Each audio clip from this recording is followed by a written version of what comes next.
Hi and Assalamualaikum.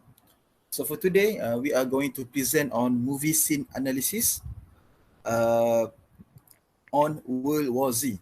We are from Group 5, Mohamad Irfan bin Razali, Khor Xin Yi, Irdina binti Mohamad Idris, Siti Miftahul Jannah binti Razali, and Nurul Syafiqah binti Saiful Azrin. Okay, next, we are going to the synopsis of World War Z. The synopsis start when the main character, which is Jerry Lane, he is going to the World Health Organization (WHO) near Wales, but unfortunately, the plane, his the plane was crashed and he needed to walk there. When he arrived at WHO facilities, Jerry asked for a deadly pathogen. The deadly pathogen is one to be used against the zombies. There are few scientists there. They discussing on the method that suggests by Jerry Lane. One of the scientists shares that various type of bacteria can be used. Many viruses can be used. But on the other hand, the idea that proposed by Jerry Lane was rejected by the other scientists as he claimed that the undead cannot be sickened. The discussion then turns to the purpose asking for deadly pathogen that can be cured, because the deadly pathogen is for the people that are not affected by the virus zombies. Next, we are going to the synopsis. He wants a what? Deadly pathogen with a high mortality rate. But curable. Okay, well, you'd want a bacteria rather than a virus, I would think. Typhus? Meningitis, scarlet fever. Rocky Mountain fever. Anyway, excuse me. What's this for? Mr. Lane believes we can use such a disease against the undead. Well, it would give you points for originality, Mr. Lane, if we hadn't already tried that first thing. One of the many things a virus or bacteria needs to thrive is a live host. Functioning circulatory system. I'm afraid it boils down to one simple fact. Can't make a dead person sick. It's not for them. It's for us. I believe these things have a weakness. And that weakness is weakness. Our weakness. I have witnessed them literally bypass people. Walk right around them like a river around a rock. Why? I think because those people were sick. I think they were terminal. And these things could sense it. I think they're spreading a pathogen. And they need a healthy host. But even if you're right, I mean, infecting the populace with a lethal illness is not exactly a cure. It's not a cure. It's camouflage. It's camouflage. There's a natural precedent. Well, hungry predators would avoid diseased bodies. Equipped with the right pathogen, our troops would be essentially invisible to the enemy. You understand the only way to prove this theory of yours is for some idiot to infect themselves with a lethal pathogen and then meet with her face to face. Yes. Do we have what we need to try it? We have all we could want. Typhus, H1N1, SARS. Problem is, they're all stored in B-Wing. What's the matter with B-Wing? Dr. Spellman, our chief vaccinologist. Within hours of the outbreak, he'd been sent blood samples to try and isolate the pathogenic cause. Unfortunately,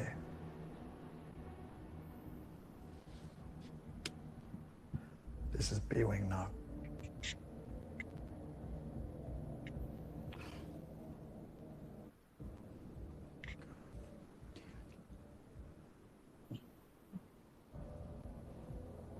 How many? How many are there? There were 80 people working there. I've never seen a move like that. They're dormant. They're awaiting stimulus. Now this is Vault 139. That's where your samples would be. This is the Sky Bridge that connects B-Wing to the main building here. And this is the only thing standing between us and the sky bridge. So, what do you propose, Mr. Lane?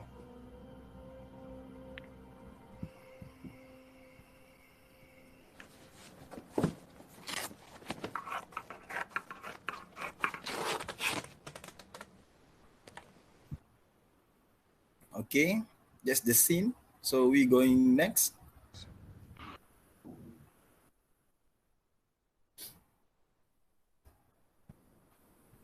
The environmental dimension, space and territory. Second, artifacts and object. Okay, so the first one is a space and territory, which is we can see based on the World War Z movie, we can see where there is a discussion that going on between the member of Dr. WHO himself and also Mr. Lane. The discussion was conducted in two places where the first place was the experimental area.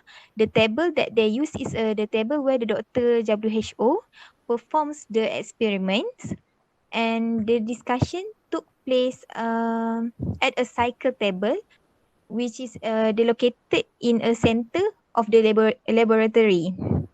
And on the table, there are various items of equipment to do investigation or studies. And at the corner of a laboratory, there is a glass container to enclose the victim who has been affected to the virus. And experiment will be performed. Experiment will be performed on the victims, and the position in the discussion is in cycle, which is we can see them sitting next to each other in a cycle, and Mr. Lin is the leader in the discussion.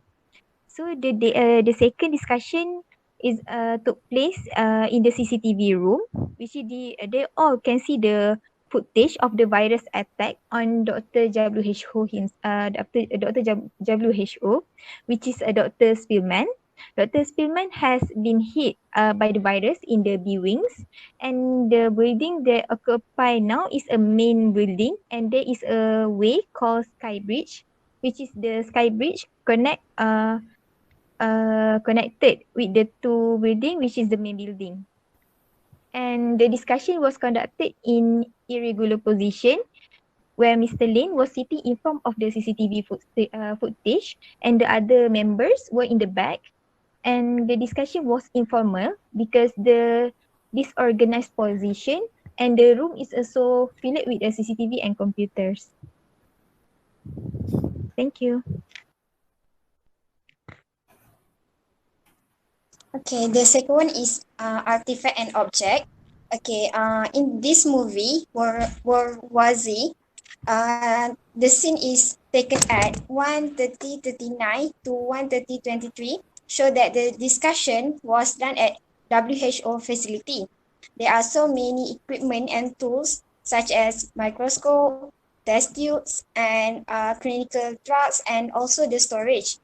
The reason why the scene was taken in such a place was to show it was done in the health facility where all the scientific researchers can be found as they work there. The down below is the photo, example of the clinical tools at the WHO facility. That's all from me. Okay, next. Next, we are going to the personal dimension, which is kinesics, paralanguage, and gaze. So first, as for the kinesics, we can see that in the scene, the main character, Geraldine, used facial impression and hand gesture because he wants to convince all the scientists that when using deadly pathogen can be done successfully. Because he witnessed himself that the zombies are not attacking the people who sick. It is also when he do the hand gesture and facial impression, it shows that he is very serious to use the deadly pathogen. It is not to cure the virus, but it is used for the camouflage. Used as camouflage. Okay, next. Okay, the next one is paralanguage. From the movie World War Z, we can identify the criteria for personal dimension, which is paralanguage in the movie. Paralanguage is something that can be described as the non-lexical component of communication by speech. For example, intonation, pitch and speed of speaking, hesitation, noises, gesture, and facial expression.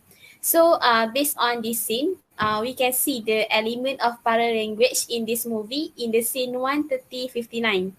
From this scene, we can see how is their voice intonation and facial expression displayed by the character in the movie.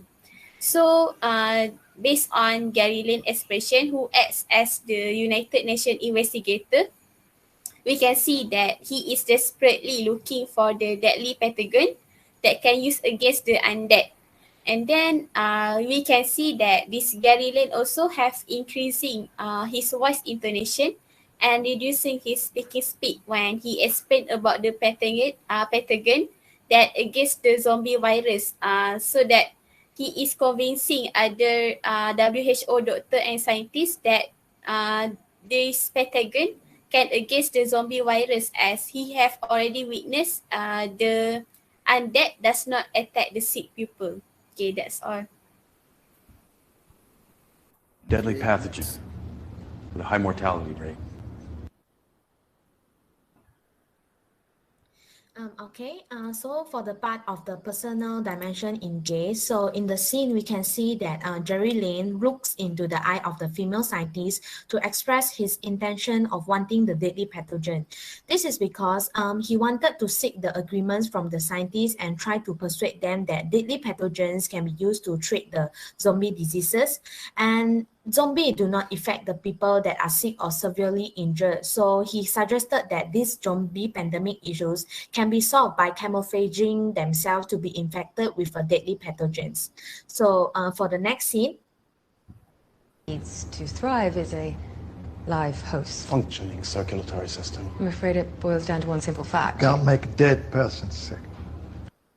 okay, so we can see that the female scientist does not agree with the initiative suggested by the Jerry Lane that deadly pathogens can be used to treat the zombies. Then we can see other scientists look into each other, showing their facial expression that they do not believe it will work in curing the zombie diseases, because in fact zombies are already dead and using deadly pathogens to them would not cause any effects in terms of sickness to them. So that's all from my part. Thank you. Okay, that's all from us, Group 5. Right, thank you.